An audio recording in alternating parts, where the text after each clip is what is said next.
So let's bring you our Gravitas exclusive. The fighting entered its sixth day today as Turkish television was airing footage of an Armenian drone being shot down. Armenia's president, Dr. Armen Sarkissian, sat down for an interview with WION. In a clear message to the international community, President Sarkissian blamed Turkey for triggering the conflict. He said Turkey joined the war to bully Europe and to hold it hostage. Here's an excerpt from that interview.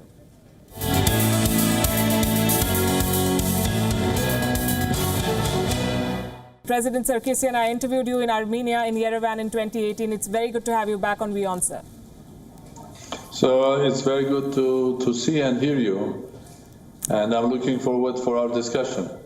Yes, it's been almost a week. The hostilities are not ending. Are Armenia and Azerbaijan heading for an all-out war, according to you? This time, it's not only the state of Azerbaijan against the people of Nagorno-Karabakh with an aim to do an ethnic cleansing, but this time Turkey has joined the war. And Turkey has joined the war by bringing within Azerbaijan their officers, their generals, their equipment, their drones, and even F-16 jet fighters. So the aim of this is ethnic cleansing, clean up the Nagorno-Karabakh from Armenians, no matter that these people were living there for thousands of years, no matter that there is a way to settle this through negotiations, and as I said, Turkey is fully involved. So Turkey is involved now not only in Libya, not only in Syria, not only in Mediterranean, now here as well. The Turkish president has called Armenia the real threat to regional peace. How? Can anybody explain to me? He can call Armenia, the superpower. Does that make Armenia a superpower? How Armenia is a threat?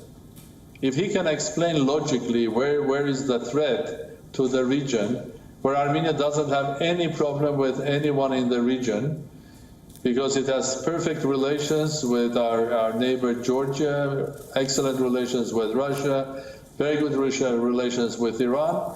The only state that we don't have relations is Turkey, because Turkey doesn't even want to talk or recognize the genocide that happened 105 years ago. And the only problem is the Nagorno-Karabakh, a small enclave of Armenians. But the Azeri side and the Turkish side that decided they want to get rid of it. But they can call Armenia a threat. Well, it's not the first time. I think President Erdogan is calling this or that. They call something in Libya, they call something in Iraq, they call something in Syria. They always find a reason to get involved. So I think I completely deny I don't agree at all what President Erdogan is saying. Right. Armenia is not a threat, but Turkey is a threat to the whole region now. Who has planned this? You're saying it's a planned thing. Who has planned this? It is planned by Azerbaijan and Turkey. What's in it for Turkey? What's in it for Turkey? Well, several things. Of course, they can give this the virtual reasons why they are entering there, but the reality is, the reality is, I'll give you the reasons why. These are opinion of many analysts, reporters, or journalists, or political analysts. First of all, is to tell to Azerbaijan, you cannot resolve this issue. We come there and we help you. We resolve the issue. Secondly, to give a lesson to Armenians and saying, don't even mention what happened 105 years ago, because we are not going to recognize the genocide of Armenians, and if you don't behave well, you can see what will happen. So it's showing Armenians their might in order to frighten Armenia, Republic of Armenia. Third, I think they are now in Azerbaijan, and I have a question. Whenever the war will over, will they leave Azerbaijan or they will stay? So by staying there, they will have tremendous influence on Azerbaijan. And by saying, oh, there is an Armenian threat, So we have to stay here. In reality, they will control the pipelines, oil and gas pipelines, going from Azerbaijan to the west, to Europe. And it's not only Azeri oil and gas, but it's also from Caspian, from Central Asia. So Turkey that didn't have their oil, they were consumers of oil, they were clients to buy oil. Now they are going to be the ones that will control the oil that goes to Europe. And Europe will become a hostage in front of them. So what is the reason? Why on earth Turkey has gone into conflict with Greece and Cyprus? Why on earth they have what is their interest? What is their reason being in Libya? And so on. So I think that Armenia is not fighting anywhere, any of these countries. But Turkey is doing it. So for Turkey, indeed, this is also energy. This is control of Azerbaijan. It is also basically tomorrow they will start bullying Europe because they will control the energy pipelines and so on and so forth. So there is absolutely clear geopolitical gain that Turkey will have with this war. Azerbaijan's president Ilham Aliyev has said that his military would keep fighting until Armenian troops withdraw fully from Karabakh. Now, Armenian Prime Minister Nikol Pashinyan has also spoken, and I'm quoting from what he said. He said, it's not very appropriate to speak of negotiations at a time when intensive hostilities are on. To me, it sounds like a classic stalemate. Are both sides even interested in a resolution, sir? Well, what President Aliyev said is called classical ethnic cleansing.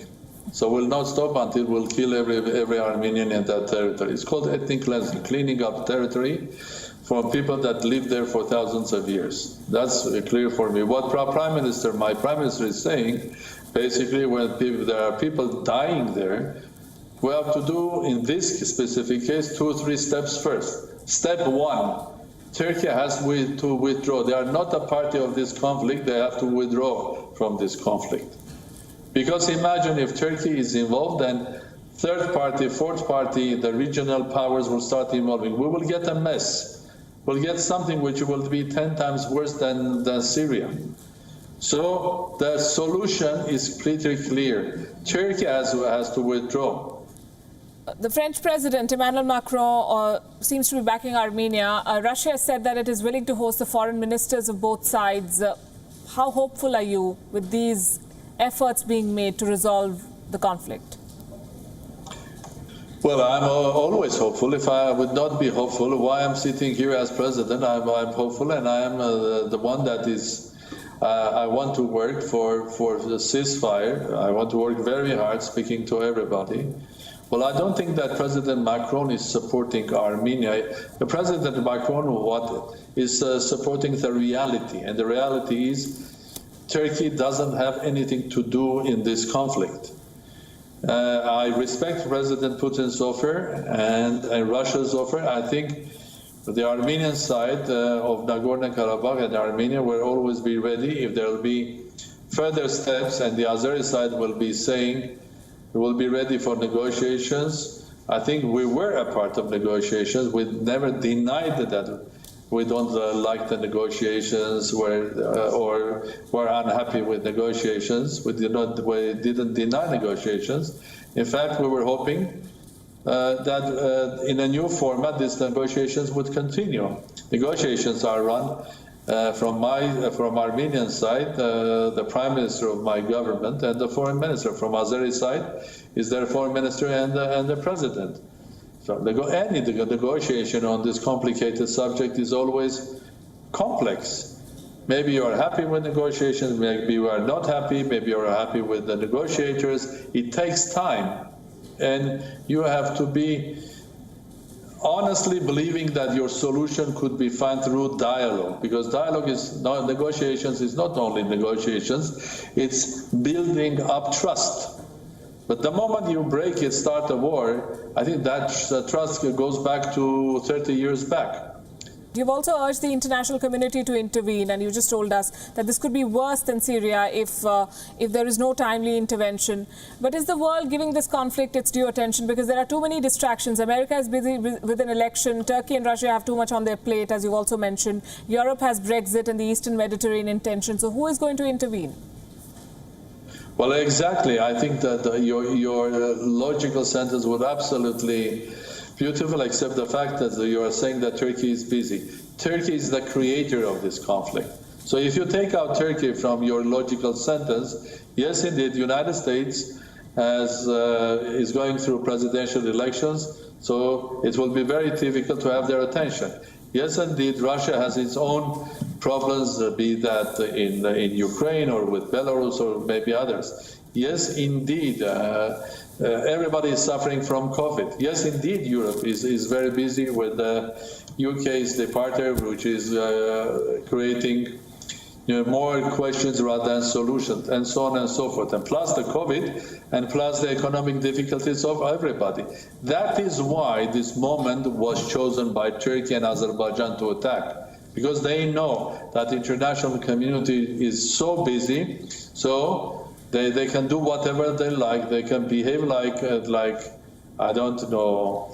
They can bring terrorists to a terrorist and jihadists into this picture. They can bring their army from Turkey, and then the international community will try to intervene. But as you said, because everybody is busy, the needed pressure will not be enough. That was their calculation. There's only one thing that they didn't calculate, that people of Nagorno-Karabakh have been fighting for thousands of years for themselves. So they are not going to give up. President Sarkissian, thank you very much for being with us on WION. Thank you very much. It was nice to hear your voice. Thank you for watching Gravitas on WION's YouTube channel. If you want to stay up to date with what's happening around the world, then subscribe to our channel and don't forget to like and share. Thank you very much for watching WION. World is One.